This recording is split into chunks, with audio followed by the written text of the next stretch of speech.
कराची के इलाके नाज़माबाद में गुज़िश्ता रोज़ ट्रैफिक हादसे में दो बहनें जाँ बहक हुई थीं। ऐनी शाहिदीन के मुताबिक हादसा सड़क की खस्ता हाली के बायस पेश आया था। हादसे के बाद सड़क की मरम्मत कर दी गई है। मज़ीद जानते हैं हादसे के मकाम पर मौजूद डॉन न्यूज़ के नुमाइंदे इमरान हफीज़ से। इमरान, बताइए।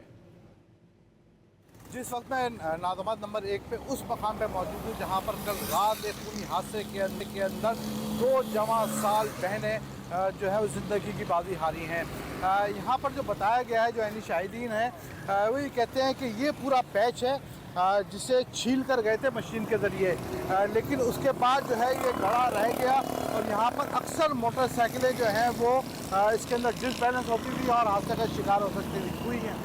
यहाँ पर मुतअद्दिद मोटरसाइकिल सवार करते जो है, लेकिन कल रात जानलेवा जो हादसा हुआ है उसके फौरी बाद रातों रात जो है वो इस पैच को जो है यहाँ पर भर दिया गया है।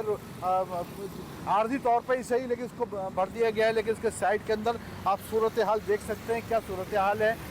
पूरा पानी खड़ा हुआ है, सड़क टूटी हुई है, जो मिट्टी है उसकी ढेरियाँ बनी हुई हैं। सिर्फ ये कराची के सिर्फ ये एक ऐसी शारा नहीं है जहाँ पर टूटी सड़क के बायस हादसा हुए। कराची की ज़्यादातर जो मेजॉरिटी जो है वो हर जानिब जो गड्ढे हैं वो मोटरसाइकिल सवारों के लिए हादसा का सबब बन रहे हैं, जिसमें उनकी जानें भी जा रही हैं। जी इमरान हफीज़, बहुत शुक्रिया इन तफसीलात के लिए।